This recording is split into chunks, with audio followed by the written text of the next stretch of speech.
Hello wonderful parents! I've got my tea here. It's Christine. Welcome to Parenting Chat. This is our Parenting Chat, Thursday Parenting Chat. Woo-hoo. Okay, I need to not sing because my voice is not very good and I won't torment you with my voice. But in this video I'm going to be talking about having a nice casual chat with you about how we can release our anxieties, how we can stop our anxieties from rubbing off on our children. I know that there's quite a few of us parents out there who worry, including me. Oh my gosh, I worry about this, which is an anxiety in itself. I worry about me imposing my anxieties and my fears on my child. And so it's something that I'm constantly working on, and I want to share this technique that I've got with you that you can go away and do, which is super powerful, super simple, and it can be life transforming if you take it really seriously. It can be very beneficial for you and obviously very beneficial for your little ones as well. I'm going to go through the stages, and I want to first of all thank Leo from actualize.org, because this is where I got the material from. This is where I got this this tool from, so I just want to thank him. He's got an amazing YouTube channel, nearly 1 million followers, so you can go and check him out. I've been following him for a good couple of years, and he's a personal development guru, and if you know me well, I love to work on my personal development. It's a passion of mine. But I want to share this tool that I'm using right now with you because I started doing it for about a week now, and I'm seeing amazing results. I'm starting to really unearth where my anxieties are coming from, why they're, how it's affecting my thoughts, my behaviors, and the decisions that I make. Because I don't think we realize just how much our anxieties and our fears run our lives. So just a word of warning, this work that I'm going to be sharing with you, it does require a bit of courage. We live in a society where we're kind of told that fear is normal, that it's normal to be fearful, and we need to watch our backs. But really, if we investigate it, fear, it can be very paralyzing. It could be very draining of our happiness, our fulfillment. It can affect various areas of our lives, and it can definitely have a detrimental impact on the development of our children. Because as you know, our children, they copy us. They follow us, they watch what we do, and they copy us like sponges. They are like sponges. They're watching us so vigilantly, and they're learning from us every single minute. And as they grow up, they start to, copy habits, copy traits from us as well. They're using us as their kind of blueprint to make sense of the world. So it's super important that we constantly work on ourselves as parents, because otherwise, if we just kind of let our anxieties be rubbed off on them and just let things happen unconsciously, then there's always going to be this negative ripple effect of this vicious cycle of like anxiety being spread in our family, and then they have anxiety, and then their children has anxiety, and it just creates this vicious cycle and never ends. So it's up to us to break that cycle and work on ourselves so that our children can take on our more beneficial traits rather than our negative ones. Let me dive into what it is I've been doing from Leo's fear. Basically, he has a fear video based on the ultimate nature of fear. And this is where I got this homework assignment from. So basically what I've been doing, first of all, and what you can do, is to get a notebook. So I've got like a notebook. This is my notebook, personal development notebook. And I've been writing down, first of all the most obvious fears that I've got. So we've all, as humans, got obvious fears. There's fears that are conscious to us, that we're aware of, that we have. So I've been writing all of them down. And let me give you an example. Like, I've got a fear of, I've got this scarcity mindset that I'm starting to unveil and kind of release and let go of, which is on the path of healing. I'm on the path of healing. But I have a fear of not having enough money, or almost like if I make too much money, I might lose it. Just things like that. I write obvious fears, oh, if I start my project, what if it fails? Things like that. And then I've also, so you'll go ahead and you'll write your list of your most obvious fears. So you'll call them your macro fears, as Leo names them, macro fears. So they're the fears that are on the surface that you are aware of. You list them, be as self-honest as you can. This is a private exercise that you can do. No one else has to see it, but just be super self-honest and list them. I've literally got a long list. Like, it's like 2 pages. I don't know if you can see it, but yeah, it's very long. Anyways, and then I've also listed the micro fears. So listen to this. Micro fears are fears that are not obvious to us, but that affect our behaviors, thoughts, and the decisions that we make. They're the micro fears that literally impact the way that we behave every single minute, literally. And I'm going to give you some examples now, and you're probably going to think that sounds like mundane, that doesn't even sound like a fear, but it really is, and I'm going to explain why in a moment. But the micro fears are the ones that you need to kind of sit down and think about and just watch yourself as you're doing it, as you're going out throughout your day. So let me give you some examples of my micro fears and how this has impacted on the kind of habits that I have. Like, for example, I have this habit of always checking the cooker about 3 times, checking the cooker is off about 3 times before I leave the house, because I have a fear that when I come back, the house is on fire. So every single day, I'm always checking the cooker. Like, I would literally check the cooker in the kitchen, go to leave the front door, go back into the kitchen to triple check, and then eventually leave. And I think I picked this up from my parents. I think my parents used to do that before they left the house. They're like, make sure you check the cooker, check everything's off. And I kind of copied that on. So I'm aware that I don't want my child to be doing the same thing when she gets older and to see me doing that all the time. So it's like, okay, right. So I just watch myself doing it. And just by me raising my awareness that the fact that I do it, it kind of stops me and breaks that pattern of always checking 3 times of whether the lights are on and off. Let me also check. Let me see. I have a fear of sharing my opinion with people, like, especially if there's a chance it could hurt their feelings. And sometimes it could be so far-fetched that it literally wouldn't hurt their feelings, but I'm too scared to open up. So that's a fear where it's affecting my behavior, because I won't speak my truth. So this could be with friends, with loved ones, especially with friends or people I've just met. I won't speak my truth in fear of hurting their feelings. And then I dug deeper, and I actually discovered that it's not even just hurting their feelings. It's kind of like I have a fear of being rejected by them, you know, of them seeing me as a bad person. So what you'll begin to notice as you write these micro fears down, and they can sound so trivial, but you see how it's affecting my behavior, and it's making me feel like I can't be myself, right? That's draining us of energy. And if your children picks that up, they're gonna go and do the same thing. They're not gonna speak their truth, and they're not gonna be as honest or as open. I mean, don't get me wrong, you don't want to go out there hurting people's feelings just so you can speak your truth, but it literally, you're gonna write down the fears that come up for you, but that are not as obvious. So because they're not so obvious, you need to kind of the way that I did this is I went throughout my day for about a week, and I'm still doing it now because I really want to dig deep into my fears and release them. And my anxieties is I've been just kind of, as my fears come up, so you need a bit of self-awareness with this, as they kind of come up in my thoughts, or sometimes you'll feel the anxiety in your body, in your chest, in your stomach, I would write down what it is that's going on for me.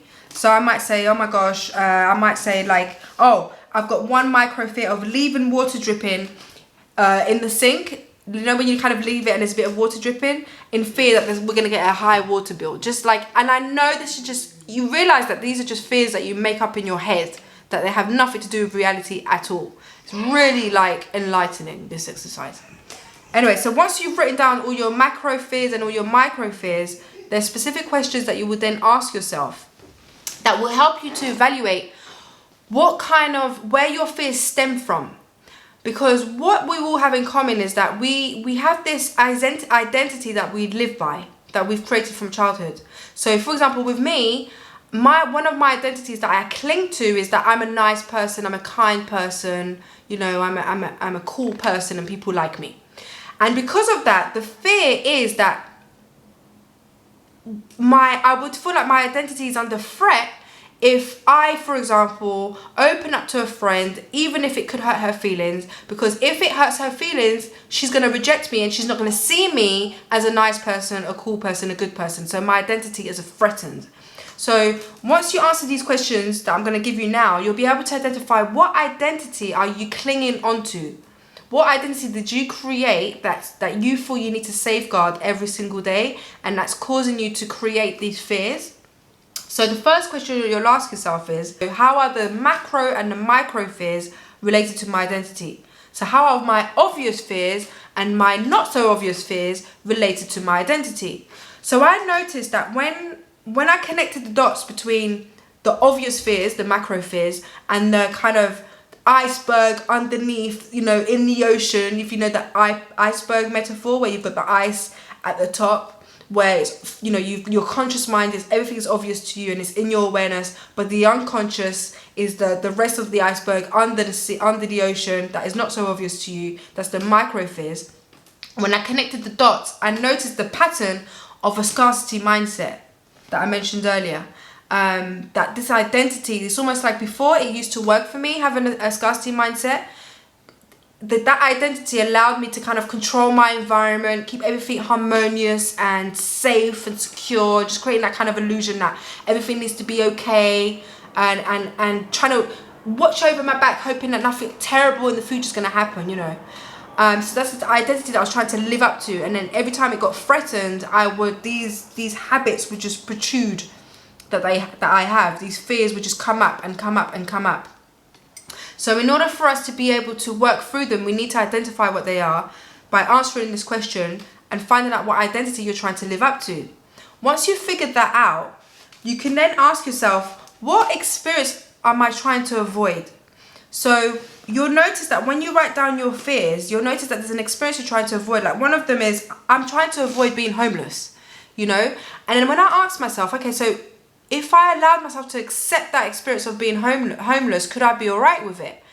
And what happens is when I ask myself that question, I suddenly go from anxiety, like, oh my gosh, I don't want to be homeless, and really tightening up and feeling anxiety here, to kind of like a release of peace when I go, oh, actually, maybe if I just allow it in my head theoretically, yeah, I could accept being homeless. I suddenly feel peaceful, and I feel like I can let go and not be so fearful about leaving the tap running, So that's what's going to be happening for you. You really need to test it out. I'm not saying that you have to go for it and, if you're scared of being homeless, go and pretend to be homeless for a week or anything like that. I'm not saying to actually do the thing.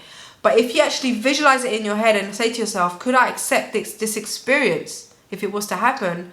And you accept it in your mind's eye, you'll suddenly feel a sense of peace.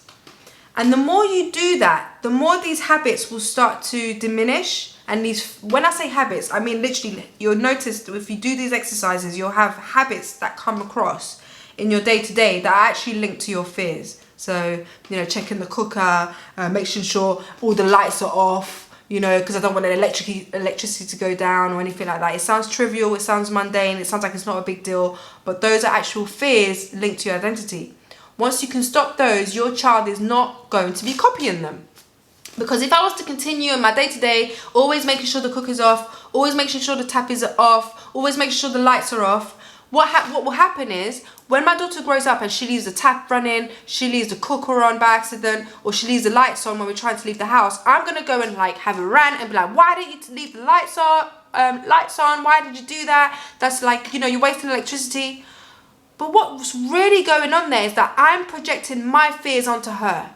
And then when I project my fears onto her, she's then going to go, oh my gosh, I left the lights on, there's something wrong with me. And she's going to go and pick that up and do that when she's older. She's going to think it's a normal way of life and I shouldn't leave the lights on, and she's going to be all neurotic about it. So it's like I'm passing my neurosis onto her. But because I'm working on them now, I'm going to make sure that if it does come up, I'll say to her, look, mummy's working on this fear right now. Don't copy me, That's what I'm kind of telling her indirectly. So it's really, really powerful, and I really, I encourage you to try this out. Leave any comments or any questions below. If any questions come up whilst you're doing the exercise, let me know. So let me just reiterate.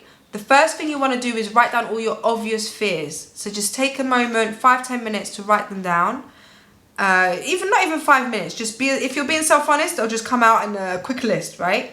And then as you go about your day-to-day for the next week, notice any unobvious, hidden, subtle fears that you have, and they can manifest in habits or your thoughts or the feelings in your body when you're feeling anxiety. When something triggers you and you start to feel anxiety, start writing those down, and they're called micro fears. So write those down as well, and then ask yourself, after the week is up, connect your macro fears and your micro fears together, see how they have commonalities, and ask yourself, how are these fears related to my identity? And then ask yourself, what experiences am I trying to avoid? And if I was to accept them, what could that mean for me? How can that make me feel? And honestly, all you're doing mainly is you're shedding light. You're sharing the light of awareness onto your fears. And that's the most powerful thing you can do.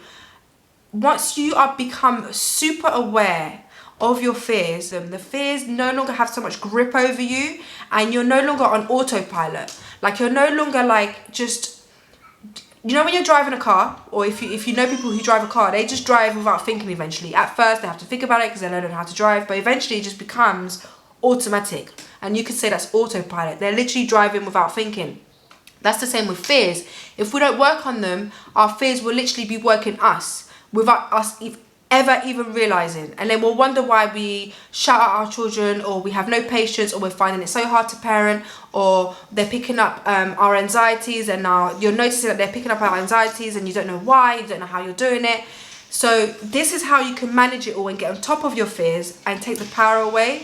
And it can literally transform your life and obviously have amazing benefits for your children as well. So, like I said, leave your questions below. That's quite a bit of information. I'm going to let you know how I get on. I might even do another video, like a part 2, to let you know the benefits that I'm getting from this. But I'm already starting to feel more abundant. I'm feeling more joyful.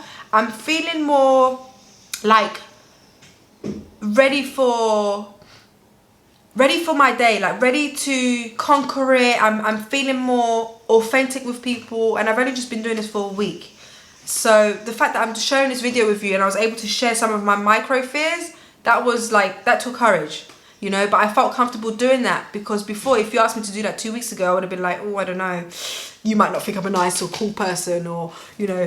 So that's literally the healing process and what you can experience as well. So that's how we can avoid rubbing off our anxiety onto our children. So I really hope that helps. And I'm going to finish my tea. And I hope you can enjoy and finish your tea or your beverage with me here. And leave a thumbs up if you like this video, if this helped. And share it with a friend, share it with another mum or dad that can find this super useful. And let's work on our fears, our anxieties. Let's work through them, let's smash through them, so that our children don't pick them up. And we can break this cycle and just have happy and confident children. And we can also be happy and confident right now. Alrighty, I will see you next week on Monday for the regular videos. And yeah, thank you for tuning in. Lots of love and happy parenting.